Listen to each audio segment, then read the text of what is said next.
Donc, merci d'être venu ce matin répondre à notre invitation sur ce point de presse que nous avions invité pour parler de la situation de la gouvernance de l'eau au Sénégal et la situation du contrat avec Suez. Ça nous permet donc de faire un peu le point et de voir avec vous comment partager des informations sur ce que nous considérons comme étant une situation très compliquée, très difficile. Autour de cette table, vous avez à l'extrémité M. Diatta qui représente le FRAPP, M. Abdoulaye Gueye, notre collègue du Forum social, et Papis Tchadou aussi du Forum social. Mon nom c'est Mamadou Mignan Diouf, je suis le coordonnateur du Forum social. On va donc essayer de projeter les choses et ça vous permet de pouvoir avoir plus d'informations. Et là, sur ce premier point de rappel, nous disions donc qu'à l'époque, tout le monde se rappelle des différentes péripéties qu'il y avait lorsque le Sénégal avait lancé l'appel d'offres pour signer un contrat d'affermage avec une société, une entreprise multinationale. Et à l'époque, il y avait Suez, il y avait Veolia et la SDE.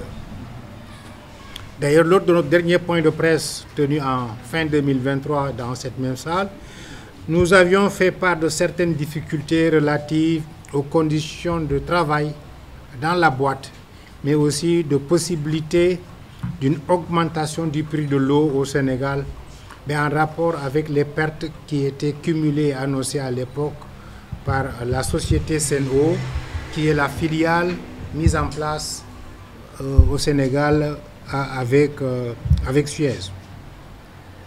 Et depuis lors, la situation ne semble pas aller mieux si l'on s'en tient aux informations que nous recevons, parce que la question de l'eau étant pour nous une question vitale, au Forum social, nous essayons tout le temps de suivre ce qui se passe. Mais qu'est-ce que c'est que la Sen'Eau? Je crois aussi qu'il est bon que les journalistes ou les reporters que vous êtes ou les animateurs, que chacun comprenne quand on parle de Sen'Eau, c'est quoi. Sen'Eau est une entreprise privée délégataire du service public de l'eau au Sénégal en milieu urbain et périurbain pour une durée de 15 ans. Le contrat de Suez et le Sénégal, ça dure 15 ans. Et ça a commencé donc en janvier 2020 et ça doit finir en janvier 2035. La Sen'Eau donc est la représentante de la société Sen'Eau au Sénégal. Son actionnariat est réparti comme suit. Suez garde 45%, l'État du Sénégal 24%, le privé national qui n'est pas encore, en tout cas on ne sait pas encore qui est ce privé national-là, gère 20% au titre de l'État et par le FONGIS. Le FONGIS étant donc une agence de fonds au Sénégal. Il semble même que c'est le FONGIS qui a pratiquement pris tout ça, la part de l'État, la part du privé national. Et les travailleurs avaient 11% dans le capital, dont 8% pour Sen'Eau, les travailleurs donc syndicalistes de Sen'Eau, et 1,5% pour les syndicalistes de la SONES, la Société nationale des eaux, et 1,5% pour ceux qui travaillent dans ONAS. Donc voilà comment le capital est réparti. Ce qui fait donc, en faisant le calcul, on se rend compte que la société Sen'Eau est en majorité entre les mains des nationaux du Sénégal. Suez ne gardant que les 45%. Alors, mais ce qui est un peu bizarre, c'est que même si Suez n'est pas majoritaire, c'est Suez qui assure la gestion de l'entreprise avec des expatriés, bon, qui occupent les plus grands postes de responsabilité, comme le secrétariat général, comme les finances, le chargé de la clientèle, la maintenance technique, etc. Donc tout ça reste entre les mains de la société Suez, bien sûr, qui a signé un contrat avec le Sénégal. Alors si cette architecture organisationnelle qui est adoptée au sein de l'entreprise, si donc cela est vrai, il y a de quoi se poser des questions sur la gouvernance de l'eau au Sénégal, d'autant plus que dans l'actionnariat, si on tient compte de tout ce que nous avons dit tout à l'heure, la part des travailleurs, la part de l'État, la part dévolue aux nationaux, Suez n'est pas majoritaire. Pourquoi maintenant une société, une entreprise qui n'est pas majoritaire s'adjuge autant de pouvoir dans la gouvernance? C'est des questions que vous devez aller poser à l'État du Sénégal, aux responsables de Sen'Eau au Sénégal, aux responsables aussi des syndicalistes éventuellement et des travailleurs à l'intérieur. Mais récemment, nous avons entendu le chef de l'État du Sénégal, le président nouvellement élu, le président Faye, parler d'un avenant qui aurait été proposé par Suez et avenant qui pourrait contenir une augmentation du prix de l'eau au Sénégal.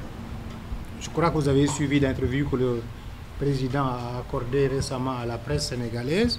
Et dans cette interview, il parlait de ce document d'avenant où il était proposé que le prix de l'eau soit augmenté. Et le président a ajouté que naturellement, ils n'ont pas accepté cette augmentation.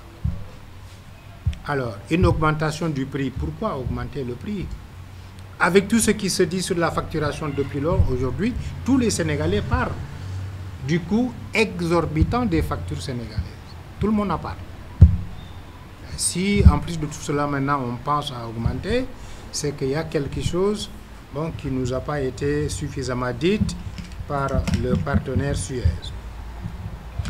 Mais quand Suez veut augmenter, est-ce que c'est parce que son bilan est négatif? Est-ce que les 15 milliards de pertes cumulées sur les 3 ans que nous avait annoncé, c'est ça qui justifie que Suez donc veut se rattraper sur ces pertes-là pour proposer à augmenter les prix? C'est des questions que nous sommes en train de nous poser. Le bilan de la 4e année n'est pas encore diffusé, on l'attend, mais les 3 dernières années, 2020, 2021, 2022 et 2023, Suez nous disait qu'il a fait des pertes énormes autour de 15 milliards, 17 milliards quand on cumule le tout. Alors, avec un tel système de management, il y a une sorte de pillage systématique de la Sen'Eau par le groupe Suez, car dans ce modèle, c'est bien Suez qui effectue les services à la filiale, qui lui paye en retour tout travail effectué, par exemple, dans ce qu'on peut appeler les missions d'assistance technique que le groupe Suez se charge de faire par ses multiples assistants techniques qu'il envoie en mission à la Sen'Eau tout au long de l'année, avec cependant une faible valeur ajoutée. Est-ce qu'on n'a pas au Sénégal des personnes capables de faire le travail technique que Suez vient faire au Sénégal avec des assistants expatriés ou des assistants qui viennent se faire facturer par Suez, par Sen'Eau tout au long de l'année? Nous n'avons pas encore constaté un manque de ressources humaines de qualité au Sénégal dans le secteur de l'eau. Le Sénégal fait partie des pays qui ont des ressources humaines de qualité reconnues. Depuis les années 1970, 1980, le Sénégal quand même est connu pour la qualité de ses ressources humaines en termes de gestion de l'eau. Rappelez-vous que le Sénégal a installé la SONES depuis très longtemps, du temps de Abdou Diouf, un peu même avant que Senghor ne partait. Et il y a 2 ans, 3 ans, le Sénégal était même primé dans une réunion des sociétés qui gèrent l'eau en Afrique. Le Sénégal a été primé à l'époque avec la SDE en Afrique du Sud. Dans la vente et la maintenance aussi de logistique, c'est Suez qui vend ses logiciels à Sen'Eau. Ce sont ces logiciels qui permettent de faire les calculs, de faire la facturation, de faire les devis, etc. Par exemple, le logiciel Sen'Eau, le logiciel Gordon, etc. Tout ça, c'est Sen'Eau, c'est Suez qui facture ça. Mais il est évident que quand on fait le tour du Sénégal, il y a énormément de techniciens en informatique capables de créer des logiciels qui pourraient être des logiciels made in Sénégal. Le Sénégal fait partie des premiers pays qui ont utilisé l'informatique dans sa gouvernance. Je rappelle que dans les années 1970 et 80, les premiers techniciens qui étaient sortis de l'école de Libreville l'école d'informatique à l'époque, c'était les premiers, il y avait beaucoup de Sénégalais. Beaucoup. La modernisation de l'État au Sénégal, c'est dans les années 80-90 et c'était des techniciens. Aujourd'hui, le Sénégal est rempli d'ingénieurs en logiciel. Certainement même il y en a parmi vous. Alors pourquoi? C'est la France avec Suez qui nous vend des logiciels que nous sommes capables de créer nous-mêmes et d'utiliser. Mais tout ça donc rentre dans la dynamique d'une gestion FAISE qui permet à Suez de s'adjuger tous les besoins en termes de gestion et de gouvernance et qui lui permettent donc de se faire payer en retour par Sen'Eau et donc d'engranger l'essentiel de l'argent. Autre aspect aussi qui pose problème, la vente de matériel et d'intrants. Vous savez que pour les intrants en eau, il y a des produits d'entretien, il y a des produits qui permettent de faire l'analyse.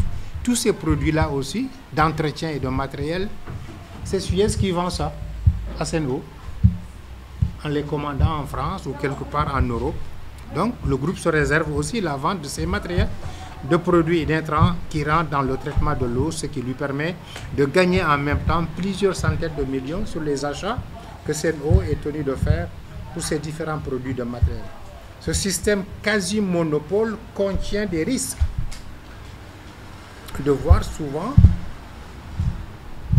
le fournisseur gonfler les factures ou en tout cas surfacturer sur les prix d'achat parce qu'il n'y a pas de concurrent, il n'y a pas un autre fournisseur qui pourrait dire ben, à côté je peux vous vendre moins cher. Mais c'est la multinationale qui signe le contrat et qui en même temps donc rend ces services-là.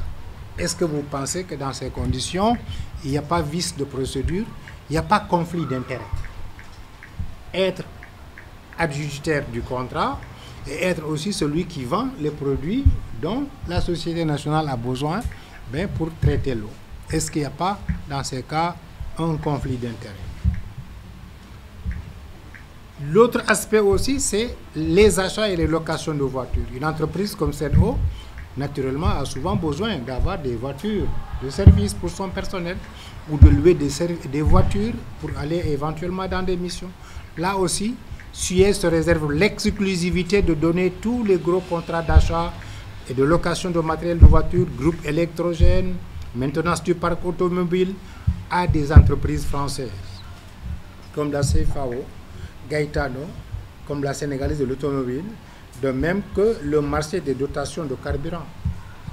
Tout ce que la société aurait besoin en carburant, bon, le groupe électrogène et autres, Suez aussi dit, ok, je donne ça à des sociétés françaises. Je ne cite pas de nom, mais suivez mon regard. Quelle est la plus grande société française en Afrique de l'Ouest et dans le monde? Ben, qu'on voit souvent donc vendre du carburant, du pétrole et même sponsoriser des événements sportifs. Alors, donc tout cela donc amène à une baisse des indicateurs de performance.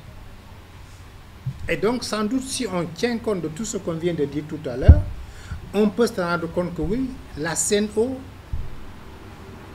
est obligée de payer l'essentiel de ses services à sa multinationale. Et par conséquent, on ne peut pas, dans ces conditions, gagner des bénéfices importants à Sen'Eau. C'est ce qui fait donc qu'il y a une baisse des indicateurs de performance. Et à cause de ces indicateurs de performance par moment, on peut comprendre quand on nous annonce des pertes cumulées de 17, de 15 milliards. Parce que l'essentiel des produits, des bénéfices, des achats, mais retourne en France. Ou se font avec des sociétés, en tout cas qui ne sont pas des sociétés nationales sénégalaises. Voilà donc pourquoi c'est très compliqué. Et on se rend compte que la société rencontre de plus en plus de difficultés sur le plan des résultats de performance. Et quand une société rencontre des difficultés sur le plan des résultats de performance, bien naturellement cela donc impacte les résultats et impacte aussi sur le personnel. Vous allez donc voir que il y a de plus en plus de problèmes au niveau des ouvriers, des employés et du personnel. Aujourd'hui, on constate à l'intérieur de Sen'Eau qu'il y a une généralisation des contrats d'intérim. Ce n'est plus des contrats à durée déterminée ou indéterminée, mais des contrats d'intérim. Tu fais l'intérim de quelqu'un pendant 1 an, pendant 6 mois, pendant 2 ans maximum, et quand c'est fini, on te dit c'est fini. Et donc, la société te libère.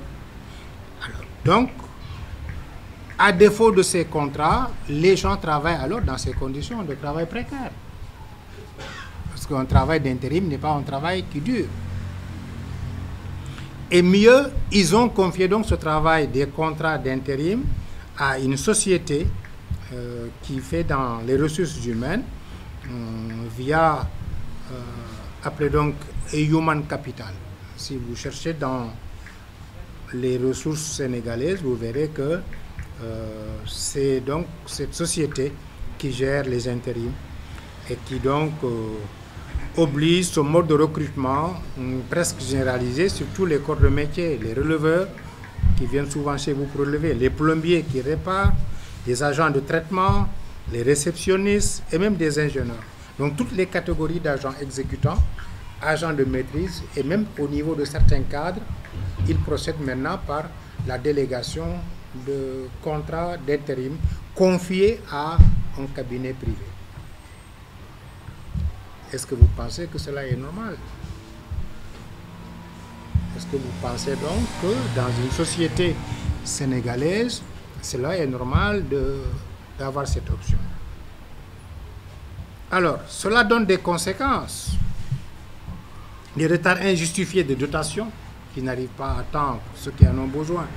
Par exemple, pour aller réparer des choses, pour aller en mission, une augmentation illégale du nombre de polices par releveur, c'est-à-dire si quelqu'un qui est releveur devrait relever 100 maisons aujourd'hui, avec le système d'intérim, il va être obligé de relever sans doute 150 maisons ou 200 maisons. Et on nous signale que même les motos qu'ils utilisaient pour aller relever, la plupart de ces motos ne sont plus fonctionnelles et les releveurs sont obligés de faire le travail à pied, de marcher dans les quartiers ou dans 2 quartiers dans la commune pour relever les compteurs et les ramener à la facturation. Il y a aussi un défaut de prise en charge sanitaire des travailleurs. Parce que sans doute, comme l'argent n'est plus là suffisamment, il y a des pertes. Bon, là où on prenait les agents de santé, on se rend compte qu'on ne peut plus le faire. Et puis voilà. Il y a aussi une baisse des enveloppes d'avancement annuel. Dans toutes les sociétés, les agents sont souvent quand même rémunérés. Il y a un avancement dans l'année. Ça aussi, semble-t-il, à l'intérieur, c'est bloqué. Les blocages aussi de représentation des travailleurs au conseil d'administration. Pourtant, ils sont actionnaires. Quand on est actionnaire, on a une place ou des places dans le conseil d'administration. Pourquoi on bloque la présence? Il y a aussi la non-tenue des élections des délégués du personnel. Depuis quelque temps, on devait renouveler les délégués. Hein? Il y a un blocage systématique à ce niveau. Et il y a des répressions des délégués du personnel. Il y en a même qui ont été convoqués à la gendarmerie, au tribunal, en tant que délégués de personnel. Est-ce que vous pensez que dans vos corps, le journaliste, le reporter, est-ce que le CORED va accepter qu'on convoque des journalistes ou des gens de la presse au tribunal, bon, uniquement parce qu'ils font leur travail de délégués dans leur boîte, dans leur entreprise, dans leur organe de presse, dans leur maison de presse? Alors, il y a aussi le non-paiement des heures supplémentaires. Naturellement, quand la caisse quand la société est en faillite, on ne peut plus payer régulièrement les heures supplémentaires. Pourtant, on fait travailler des gens en des heures supplémentaires.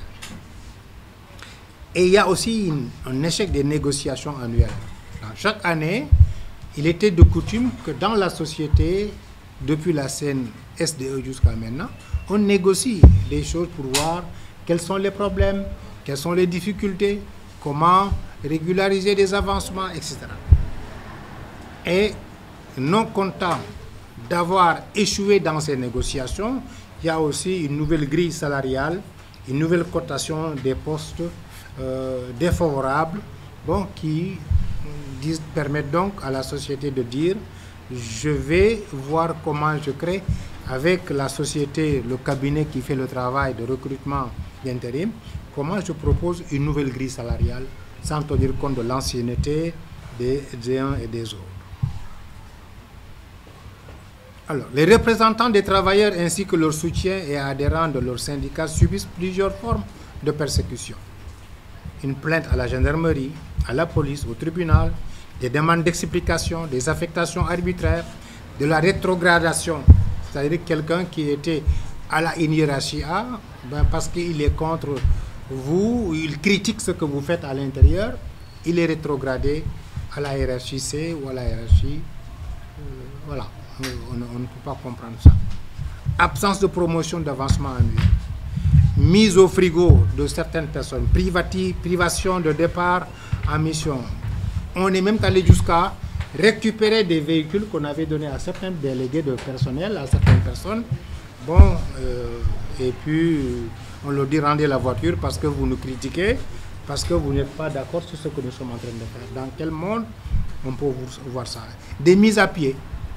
Il y a un délégué qui actuellement est mis à pied. Ce n'est pas l'appel que je vous donne le nom. Il a été convoqué une ou deux fois à la gendarmerie. On lui a donné de l'aide d'explication. Et actuellement, ils sont avec ce délégué-là sur une démarche de licenciement déposée au tribunal du travail. Parce que uniquement le bonhomme, il défend les travailleurs. Et dans la même procédure, il a reçu une convocation d'aller répondre à la commission de discipline le 24. Nous sommes le 19 aujourd'hui, donc dans 3-4 jours. Ce délégué-là va répondre à la commission de discipline. S'il répond à la commission de discipline et qu'il est tout seul, sans être soutenu, il est possible qu'il soit licencié ou qu'il soit sanctionné d'une sanction tellement négative que voilà, il va subir les choses. Alors, on nous a signalé aussi le recrutement d'un inspecteur du travail au poste de DRH. Comment quelqu'un qui est inspecteur du travail va accepter d'aller prendre le poste dans une société comme ça, le poste de directeur de ressources humaines? C'est une façon donc de pouvoir utiliser cet inspecteur du travail et pour qu'il fasse de sale boulot avec ses collègues à l'inspection du travail ou en tout cas d'une façon ou d'une autre. Ça aussi, nous le dénonçons parce qu'on ne manque pas quand même de directeurs de ressources humaines de qualité au sein de la société ou à les recruter ça ailleurs. Mais pourquoi on va faire ça? Mais c'est une façon d'utiliser ces inspecteurs du travail qui souvent, tout le monde le sait aussi, sont souvent corrompus par les multinationales, par les grandes sociétés au détriment des travailleurs. Je disais donc que le 24 juillet prochain, il y a un délégué qui est convoqué et nous invitons les syndicalistes à défendre le jour où il va être entendu par la commission de discipline pour que les travailleurs fassent un sitting et défendent carrément leurs collègues pour qu'ils ne soient pas sacrifiés comme ça uniquement parce qu'ils portent la parole des travailleurs. On nous a signalé aussi des nominations et des promotions sur fond de népotisme. Yamaner, tu applaudis sur ce que je fais et je te nomme. Tous ceux qui critiquent ce que je fais et ce que je dis, je les écarte. Là aussi, il faut que la presse intervienne pour critiquer, analyser, aller enquêter auprès des syndicalistes, aller enquêter sur qu'est-ce qui se passe à ce niveau. Ces nominations et promotions au détriment des plus méritants. Et ça sape le moral aussi des travailleurs. Quand on se rend compte dans une boîte on nomme quelqu'un à des postes de responsabilité avec certains avantages uniquement parce que il fait la courbette, il me cire les chaussures au détriment des plus méritants. Mais en parlant de l'eau aussi en milieu urbain et en milieu périurbain, on ne peut pas oublier ce qui se passe dans la gouvernance en milieu rural. Vous savez que dans le milieu rural, la plupart des forages étaient construits par les ONG. La plupart des forages, il y en a qui sont construits par les diasporas des villages ou des communautés. Les migrants du Fouta qui s'organisent pour dire notre village n'a pas de forage, et ces migrants s'organisent, cotisent et creusent un forage. Mais comment on peut admettre que des forages qui sont construits par les enfants de la diaspora de ces villages, ou des forages qui sont construits par des partenaires ONG comme Caritas Sénégal, comme USE, là où nous sommes, et d'autres ONG, qu'on prenne ces forages et qu'on donne à des privés qui vendent, qui facturent et qui gagnent des bénéfices? Est-ce que vous pensez que cela est logique? Et c'est ce qui se passe dans le monde rural. On a éliminé les ASUFOR, les associations des usagers des forages ruraux, au profit de certaines sociétés délégataires. Je ne vais pas citer, vous les connaissez sans doute. Il y en a qui opèrent dans le centre du bassin arachidier, il y en a qui opèrent dans la région de Thiès, il y en a qui opèrent vers la petite côte, et ils se sont partagés donc l'espace rural bon, pour facturer. Il y a même des zones où le mètre cube d'eau est plus cher qu'à Dakar dans le milieu rural. Est-ce que vous pensez que cela est logique? Donc ça pose des problèmes de gouvernance, alors que l'eau n'est pas une marchandise. L'eau est un bien commun. L'eau n'est ni une marchandise, ni une ressource. Parce que la ressource, ça se vend. L'eau est un bien commun qui fait et qui défait la vie. Nous avons souvent rappelé que la vie commence et finit par l'eau. Quand un enfant naît, la première chose qu'on demande pour l'accueillir, c'est de l'eau pour le laver. Quand il va être baptisé aussi, la première chose qu'on demande, c'est de l'eau. Cette même personne aussi qui grandit, qui vit 100 ans, quand il finit sa mission sur terre, dès qu'il rend l'âme et retourne au bon Dieu, ce que l'on demande, c'est ndox mu sell ñu sang ko delloo ko boromam. Donc c'est pourquoi la vie commence par l'eau et finit par l'eau. Et c'est pourquoi donc nous, au Forum social mondial, on dit l'eau n'est pas une marchandise, c'est un bien commun. Et ce bien commun n'appartient à personne. Il nous est commun à nous tous, il faut donc le sauvegarder comme tel. Et nous sommes donc en train de travailler avec l'association, la fédération des ASUFOR, avec une autre association qui s'appelle Kaukau. Cette association aussi défend le monde rural, défend la gestion communautaire des forages dans le monde rural. Alors, nous sommes en train de voir aussi comment faire de sorte que les forages retournent aux villageois, aux communautés, aux associations communautaires, parce que là, ils pourront éventuellement le faire d'une façon beaucoup plus facile. Alors, au vu de tout cela, nous en arrivons à des recommandations. C'est pourquoi nous demandons au gouvernement de bien revoir la situation du contrat d'affermage attribué à Suez. Ce contrat, à l'époque, nous l'avions dénoncé en raison de tout ce qui s'était passé à l'époque comme magouille à l'intérieur. On ne revient pas là-dessus. Il y a certains organes de presse parmi vous qui avaient suivi toute la bataille qu'on a menée à l'époque sur la question de ce contrat. Mais aussi de réparer les injustices en cours actuellement contre les travailleurs, dont certains sont menacés de licenciement, alors qu'ils ne font que le travail de délégué. De procéder aussi à la publication de ce contrat. On a entendu le Sénégal accepter de publier les contrats sur le pétrole et le gaz. L'eau est plus importante que le pétrole et le gaz. Vous devez demander à voir le contrat signé entre Suez et le Sénégal. Qu'on le publie, ce contrat. Et que l'on sache aussi la part du privé, qui sont les privés, qui sont dans le capital. Jusqu'à maintenant, nous n'arrivons pas encore à savoir quelles sont les personnalités ou les associations de privés. Est-ce que c'est le CNP? Est-ce que c'est la CNES? Est-ce que c'est le MEDES? On ne sait pas. Et on sait qu'on avait pris de l'argent à l'époque dans le FONGIS pour dire ça va représenter la part de l'État, la part du privé national, le temps donc qu'on voit comment ce privé-là va s'organiser. Jusqu'ici, on ne sait pas. Autre paradoxe aussi, Suez, à qui on a attribué le contrat à l'époque et qui était en compétition avec Veolia et avec la SDE, Veolia vient d'acheter les biens de Suez au Maroc. Là aussi, je ne sais pas si vous êtes au courant, est-ce que vous suivez l'actualité économique internationale? Donc Suez actuellement n'a plus rien de biens en Afrique, n'a plus aucune entreprise des affaires qui gère en Afrique, à part ce qu'il gère au Sénégal. Et ça, nous avions dit ça à l'époque en disant, Suez est une société qui est en faillite, qui va vers la faillite et qui ne pourrait pas donc continuer à gérer le Sénégal. Malheureusement, on ne nous a pas écoutés. Aujourd'hui, l'histoire nous donne raison.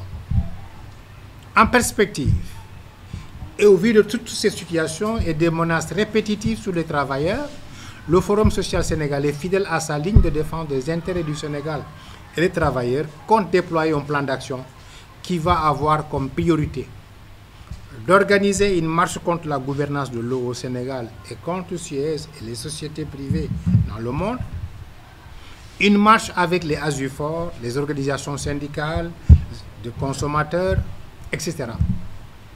On pense aussi à aller vers une saisie de l'Assemblée nationale pour qu'une enquête soit faite dans le secteur de l'eau et notamment dans le contrat attribué à Suez. Notre ami Guy Marius Sagna n'est pas là, mais il est représenté par M. Diatta. Guy actuellement est en mission au Parlement de la CEDEAO, mais on a parlé longtemps hier et aujourd'hui au sujet de ce qui se passera là dans ce point de presse. Nous travaillerons aussi à produire un mémorandum citoyen qui pourrait être remis au chef de l'État, président de la République, bon, pour qu'il voie en tant que chef de l'État l'urgence d'une mise en place d'une haute autorité de l'eau et de l'assainissement au Sénégal. Autorité de régulation. On a une autorité qui régule le téléphone. On a une autorité qui régule les médias. Mais l'eau est plus importante que tout ça. L'eau qui fait la vie. Si vous ne vous êtes pas lavé ce matin, vous n'allez pas venir ici. Même les Peuls se sont lavés ce matin. Ça veut dire donc que l'eau est indispensable. Si on pense avoir une structure de régulation du téléphone et des médias, il faut aussi avoir une autorité de régulation de l'eau. Parce que sans l'eau, on ne peut pas parler de téléphone, on ne peut pas parler de médias, on ne peut pas parler de journalistes. Il faut aussi aller vers une constitutionnalisation du droit à l'eau et à l'assainissement. Beaucoup de pays ont inscrit dans leur constitution que l'eau est un droit. Le Burkina l'a fait. D'autres pays de l'Amérique latine l'ont fait, au Brésil, au Venezuela, etc.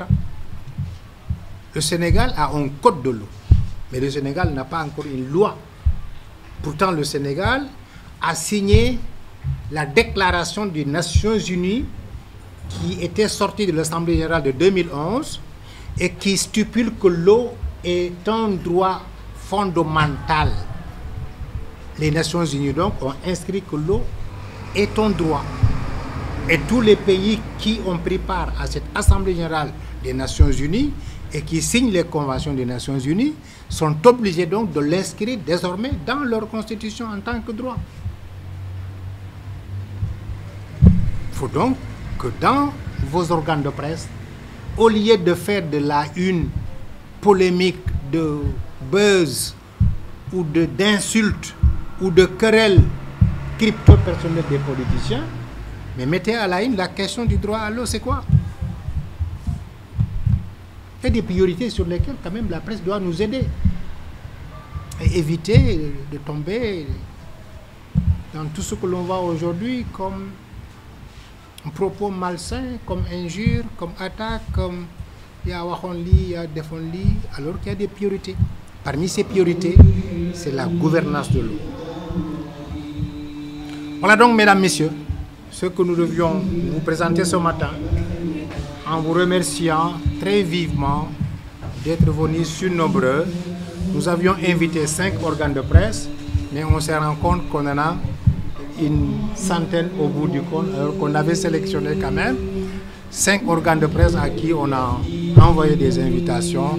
C'est très encourageant de voir autant d'organes de presse présents, parce que ça montre encore une fois l'intérêt que vous portez à ces questions-là, qui sont des questions essentielles.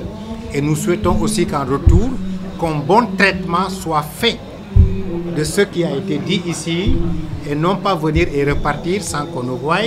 Vraiment, comme cela se fait souvent, un traitement diligent de ce qui a été dit et qui pour nous constitue des priorités. Merci.